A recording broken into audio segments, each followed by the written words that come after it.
मला थोडंसं पुढचं बोलणार आहे. तुकोबरा म्हणतात कसं आहे, आचरण चुकल्यानंतर प्रतिष्ठा जाते हे खरं आहे.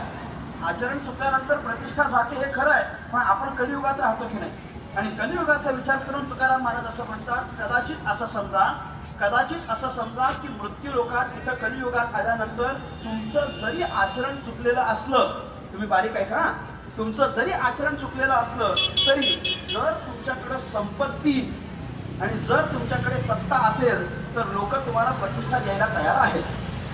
हा, माझं म्हणणं खरं असेल तर अशा माना हलवत चला, नाही तर अशा तरी हलवा पण हलवा, काहीतरी बोलत चला माझ्याशी. तुमचं जर आचरण चुकलं आहे, पण आचरण चुकल्यानंतरही जर तुमच्याकडे संपत्ती आणि सत्ता असेल तर कलियुगातली मंडळी तुम्हाला प्रतिष्ठा द्यायला तयार आहे. कारण इथं बळ कुणाचं आहे, एक तर सत्ता किंवा संपत्ती. धन